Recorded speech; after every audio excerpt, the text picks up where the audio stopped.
Boa noite, amigo caminhoneiro. Vamos para mais um programa do Transportador, para aquele que abastece o país. E hoje nós temos o prazer de entrevistar o vereador de São Paulo pelo PHS e presidente estadual do partido, Laércio Benco, que é nascido na capital paulista. Laércio Benco é casado, pai de 2 filhos, formou-se em Direito, especializou-se na área tributária e montou seu próprio escritório de advocacia.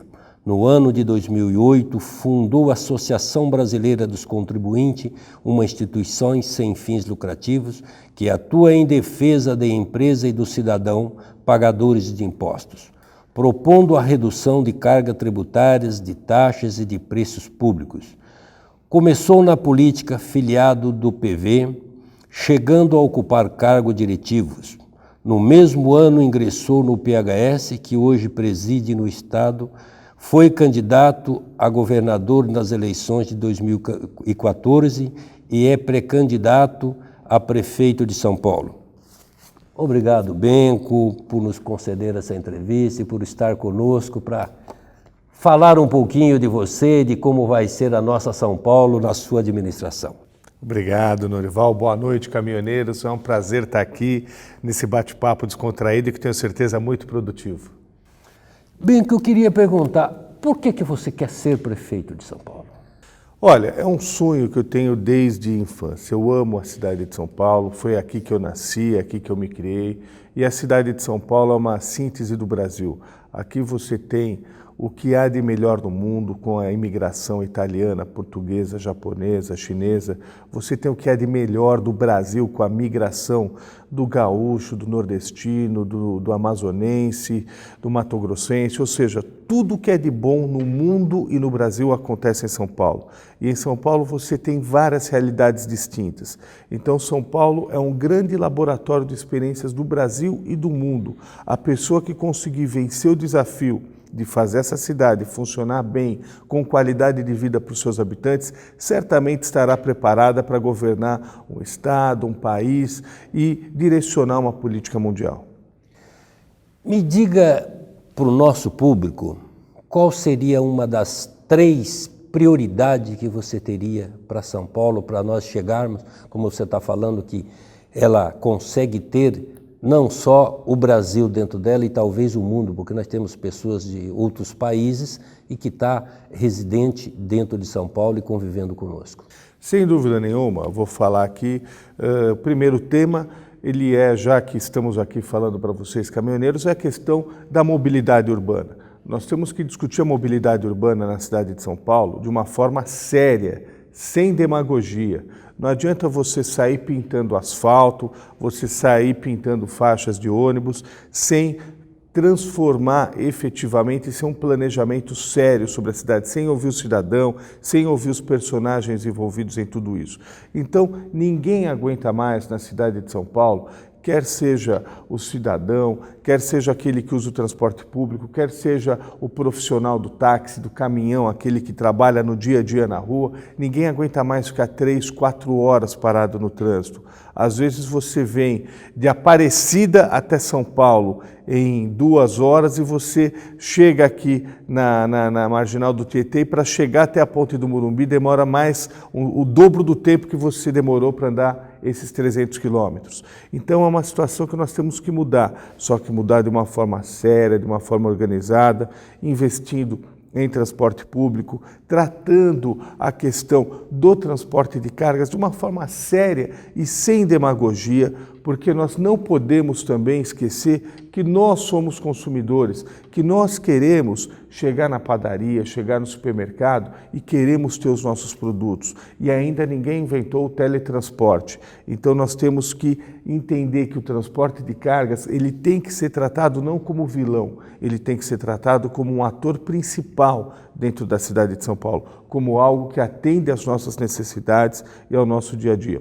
Então, o eixo da mobilidade urbana é um eixo que nos preocupa muito. A segunda questão é tratar a saúde de São Paulo de uma forma correta, de uma forma séria. Hoje, a Secretaria da Saúde, não só na cidade de São Paulo, mas no governo de São Paulo, no Ministério da Saúde, deveria ser chamada de Secretaria da Doença, porque cuida das pessoas apenas quando elas já estão doentes. Ninguém traz aqui hoje tratamentos de medicina preventiva. Ninguém ensina a população, ninguém dá um apoio para a população não ficar doente, ninguém fala na qualidade da alimentação, ninguém fala em ensinar as crianças na escola a se alimentarem corretamente, ninguém está preocupado com a questão da poluição ambiental, que gera muitos problemas de doença para as pessoas, ninguém fala em trazer terapias integrativas para a rede pública de saúde, essas terapias que já são muito utilizadas no Oriente, como por exemplo o reiki, acupuntura, shiatsu, que são coisas que são baratas e trazem bem-estar para as pessoas. Agora, o político brasileiro, de uma forma geral, ele está atrelado a gastos milionários com laboratórios médicos, a gastos milionários com equipamentos caríssimos, e isso é a forma que eles enxergam a saúde. Nós, humanistas, não. Nós queremos uma saúde, uma verdadeira saúde, queremos que a população não adoeça, não queremos gastar dinheiro da população curando as pessoas, queremos economizar o dinheiro da população, o dinheiro público, fazendo com que elas não fiquem doentes. E o nosso terceiro eixo, talvez a primeira medida que eu vá tomar quando for prefeito de São Paulo, se assim a população permitir, é acabar com esse mal chamado progressão continuada nas escolas, que é a criança passar de ano sem ter nota, a criança passar de ano sem ter aprendido. Porque eu convido você que está nos assistindo, caminhoneiro, nessa noite, convido você, Norival, qualquer um, a me falar só uma escola particular que tenha progressão continuada, onde a criança e o adolescente que não tire nota, passe de ano. Não existe. Isso é só em escola pública. E isso é algo onde nós temos PT e PSDB andando de mãos dadas, como tudo aquilo que é no atraso brasileiro. Então, nós vamos investir pesadamente na educação, mas, em primeiro lugar, devolvendo o respeito da criança ao professor, porque o professor, com a progressão continuada, perdeu o respeito, inclusive, dos alunos, devolvendo a autoridade dos professores, para aí sim fazer as outras reformas, que são melhoria de qualidade das escolas. Não adianta só construir escola. Vamos reformar as que já estão aí, vamos adaptar as que já estão aí. Então, melhorar o salário dos professores, enfim, são 3 grandes eixos, 3 grandes desafios, dentre outros, mas são os mais importantes sob o nosso ponto de vista. Eu ouvi você falando até de laboratório, não sei se você tem o conhecimento, inclusive, nas novas regulamentações que soltaram aí com a nova lei do exame toxicológico para os motoristas. E se você for olhar e saber que São Paulo hoje ela faz por mês 400 mil cartas dentro dos seus Detrans e poupa-tempo. E todas elas vai ter que fazer esse exame toxicológico. E que ele custa de 300, 400 a 500 reais. Isso para o Brasil inteiro. E o pior de tudo, nós não temos um laboratório no Brasil que faça isso. Você já imaginou para fazer as contas de quantas divisas nossas, quantos trabalhos nossos vai ser transferido do nosso país a outros países que têm esse laboratório?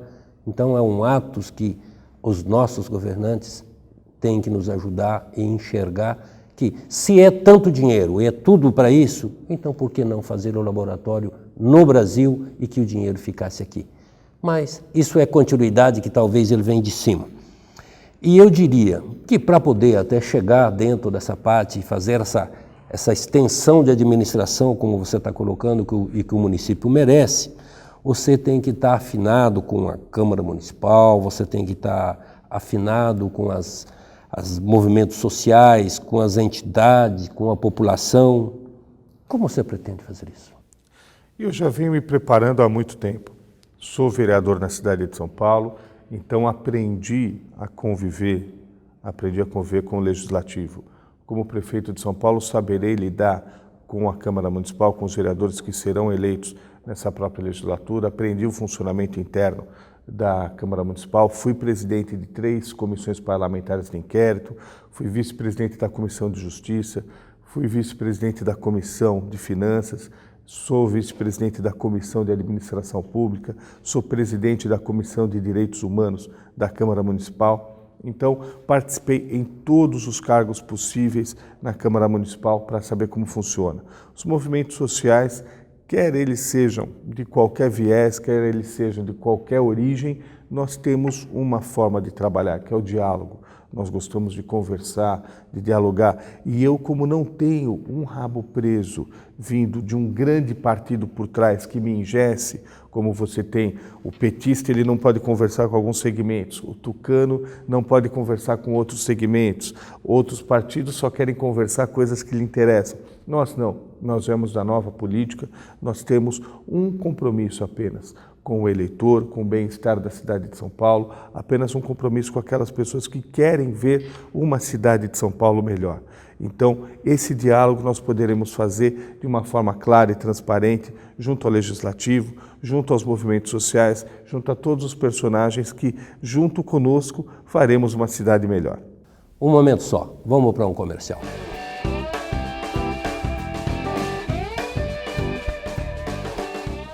O governo do estado está fazendo a parte dele para melhorar a segurança nas estradas. Mas muita gente ainda morre porque não usa o cinto de segurança no banco de trás. E as desculpas são as mais absurdas.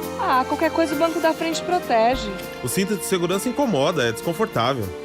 A gente vai só até a cidade aqui do lado, não precisa de cinto. Cinto de segurança no banco de trás. Não tem desculpa para não usar. É obrigatório por lei e pode salvar sua vida. Artesp, Governo do Estado de São Paulo.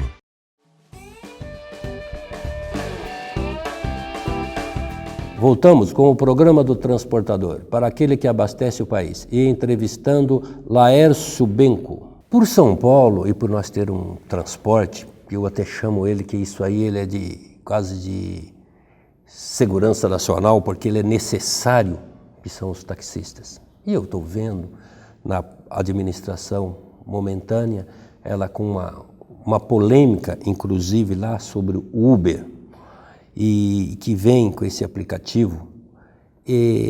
Na sua opinião, a prefeitura está atuando corretamente? Se o senhor fosse o prefeito, qual seria a tua posição nisso? A prefeitura ela já não vem atuando corretamente, não só dessa gestão, de gestões passadas.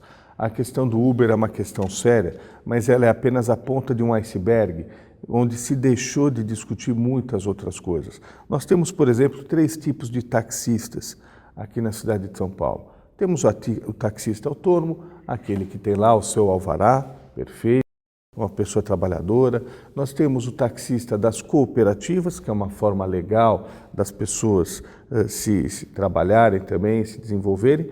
E nós temos uma terceira forma que ninguém ataca, que ninguém nunca mexeu, que é a frota de táxi, o taxista frotista.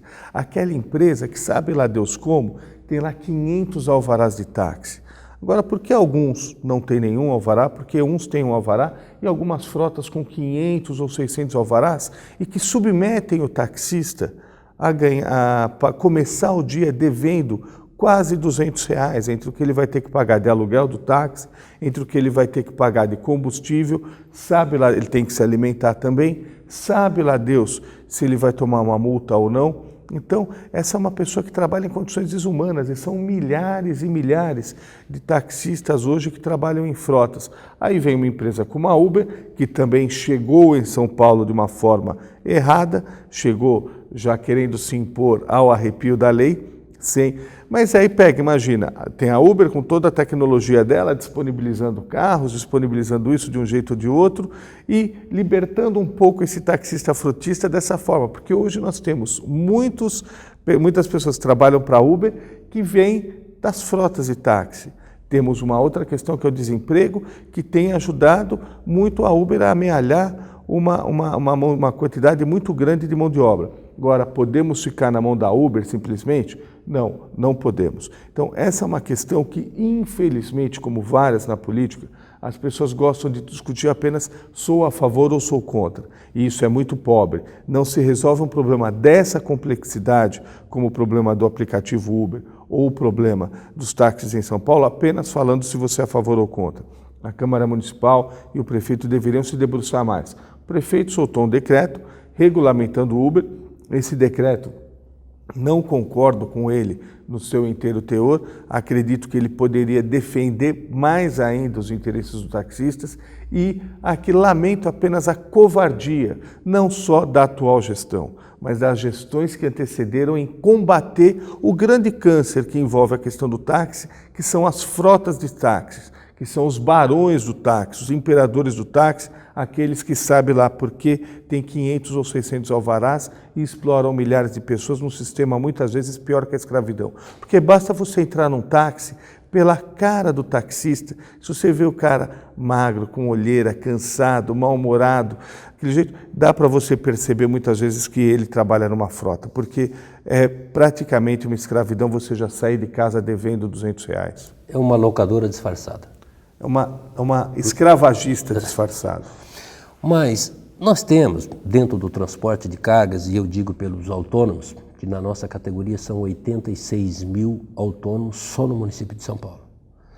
E nós sofremos aí as consequências de roubo de carga, asfalto, essas restrições. E dentro do seu atual governo, que vai ser, o senhor sendo prefeito, como o senhor agiria nisso para nós? Nós temos que melhorar muito as questões para os transportadores, para esses transportadores autônomos. Temos que, em primeiro lugar, sentar, discutir, ouvir. Eu não tenho visto a Prefeitura de São Paulo chamando as pessoas para serem ouvidas.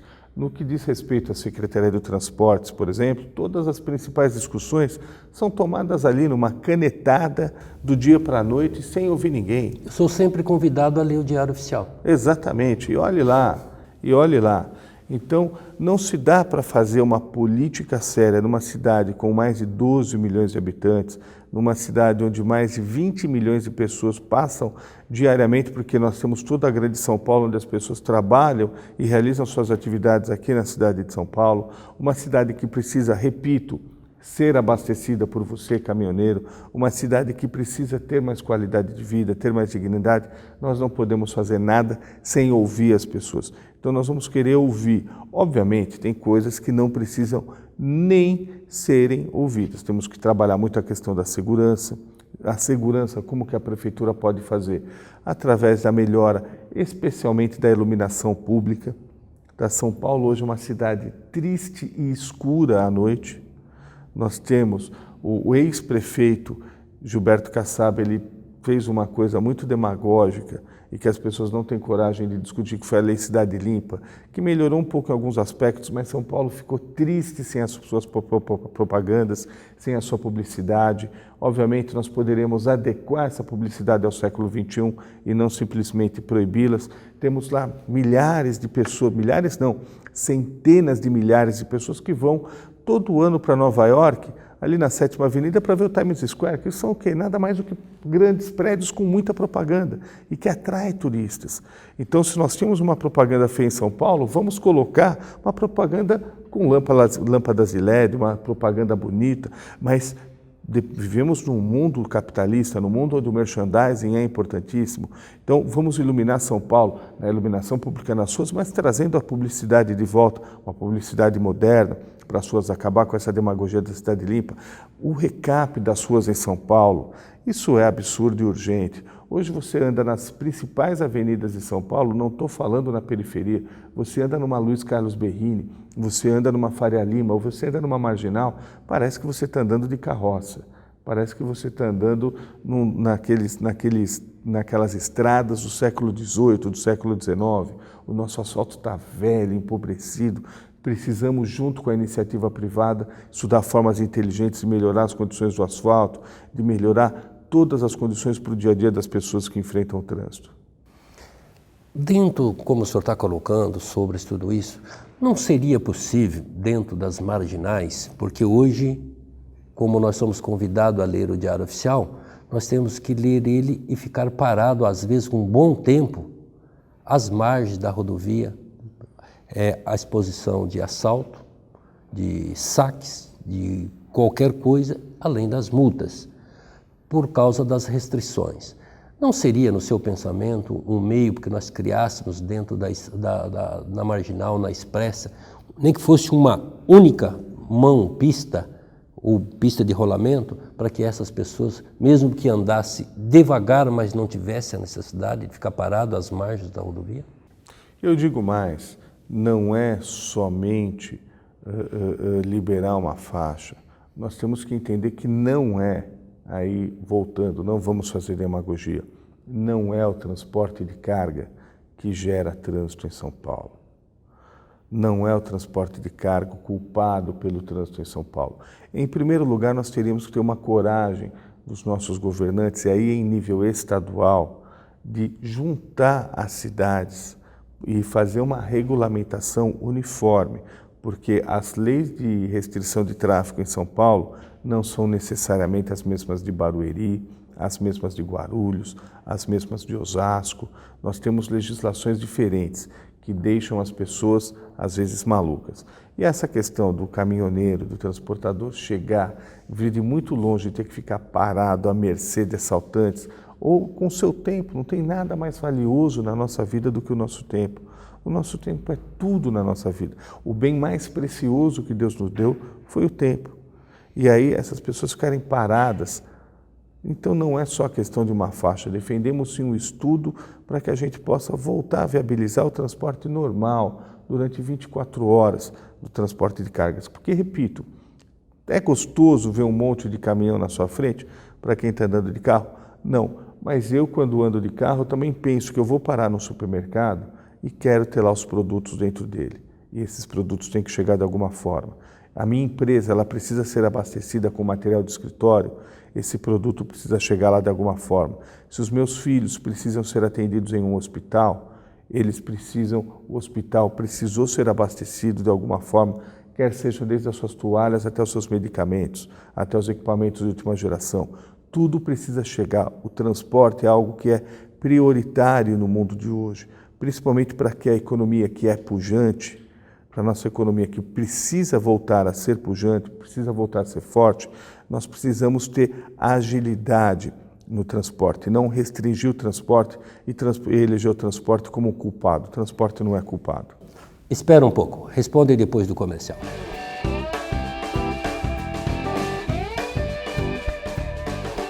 Amigo caminhoneiro, o Jornal do Sindicam SP é o veículo de comunicação que leva até você os fatos e as informações da entidade que te defende. Com 50 mil exemplares, você pode encontrar o seu distribuído gratuitamente em todos os postos de combustíveis e pontos de paradas de caminhoneiros das rodovias no estado de São Paulo. Leia e participe. Mande-nos sua mensagem no e-mail redacal@f2comunicaintegrada.com.br.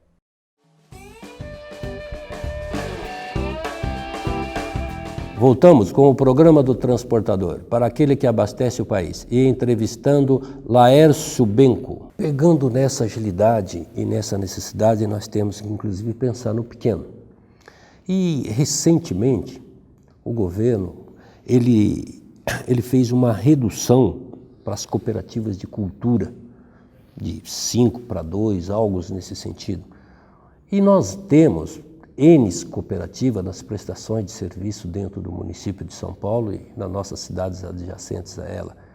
O senhor não entende que esse benefício poderia ser estendido também para essas cooperativas, nessas prestações de serviços, a qual ele está perdendo tanto tempo nesse estacionamento para poder fazer essas mercadorias chegar? Ou então ele está tendo que trabalhar nos seus horários noturnos, que isso deixa mais caro dentro da logística do transporte?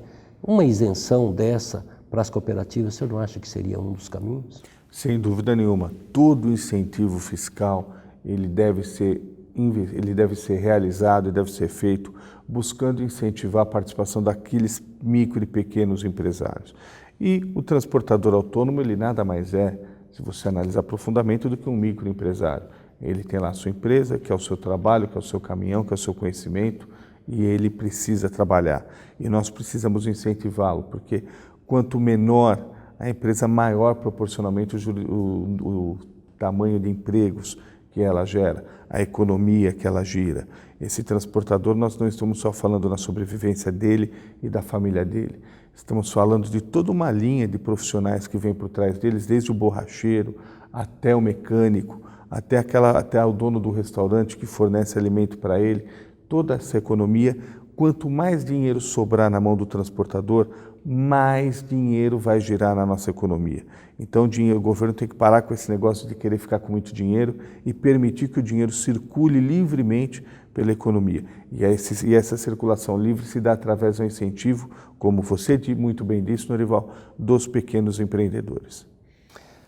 O senhor concorda, porque nós temos visto na cidade de São Paulo uma política de mobilidade aí adotada pelo governo, que ela criou vários e vários quilômetros de ciclovias na cidade.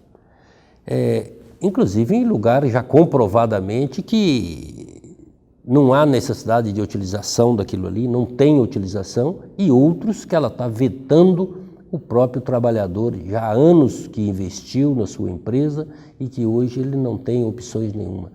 O senhor acha que isso é o caminho certo? Não.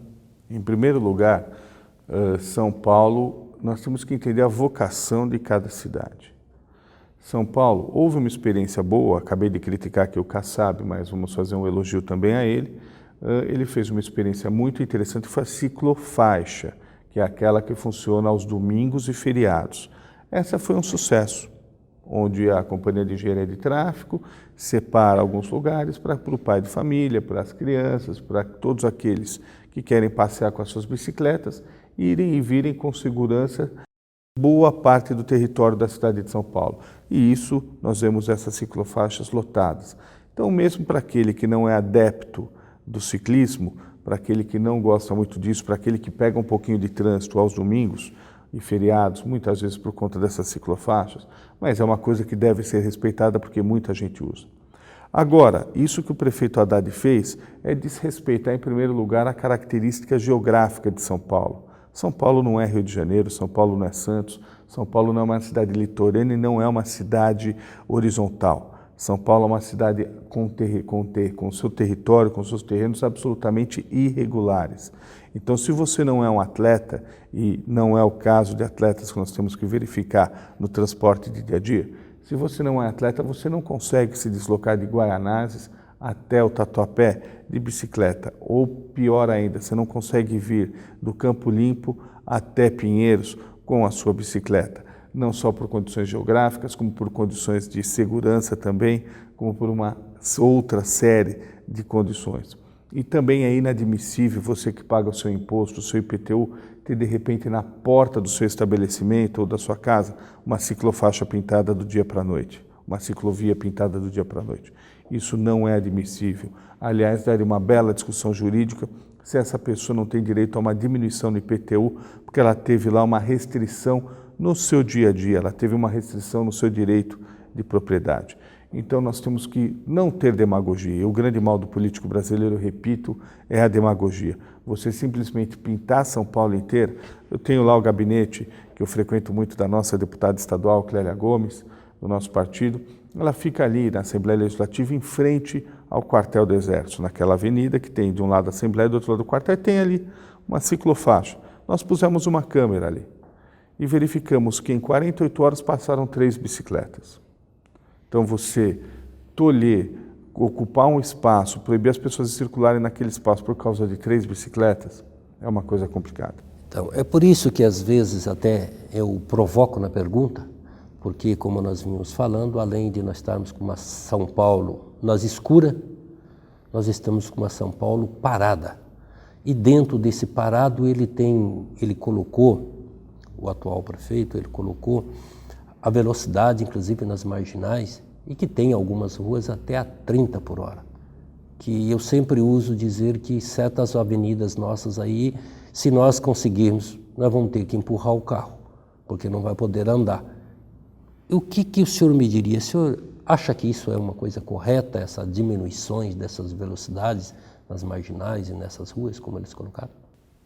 Nós temos que ter muito cuidado ao analisar esse tema, porque se nós falarmos que nós somos contrários, vão vir pessoas e dizer, como de fato aconteceu, que diminuiu o número de mortes.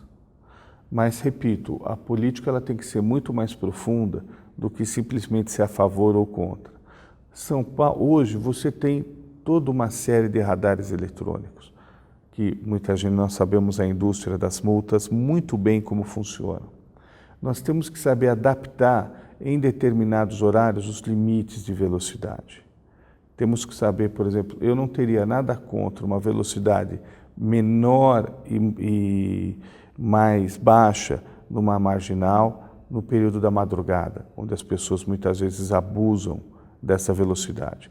Agora, no dia a dia, com o trânsito normal, com o tráfego normal, você diminuir essa velocidade para 50 km por hora é uma coisa absurda. O próprio trânsito já está fazendo ele ficar 10, né? É uma coisa absurda. Você ter vias, como fizeram na Lapa, colocar 30 km por hora, é uma coisa que simplesmente é um decreto que deve ter sido redigido na sala da operadora de radares ali, que ganha com essa arrecadação de multas.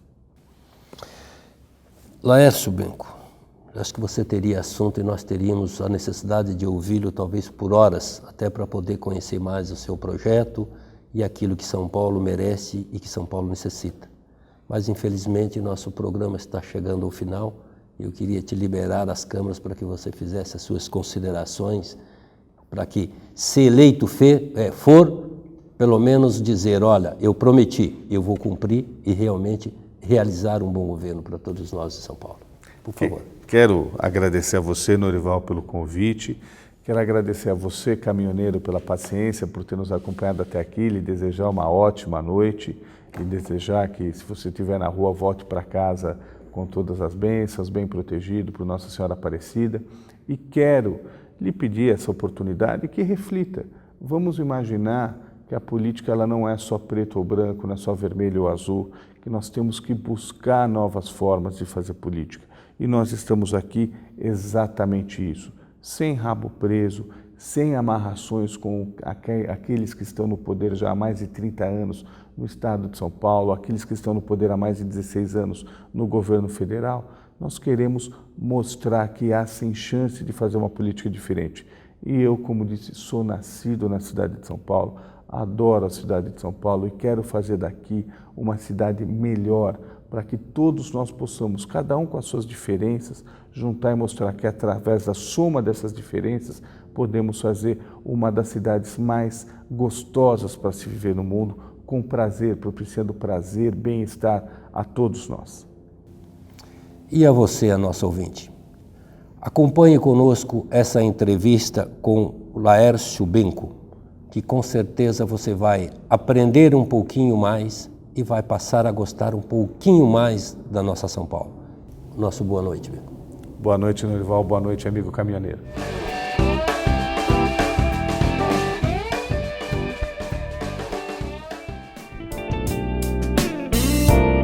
O Recantangaturama é a colônia de férias do Sindicam SP, Sindicato dos Caminhoneiros, localizado em Santa Isabel, São Paulo.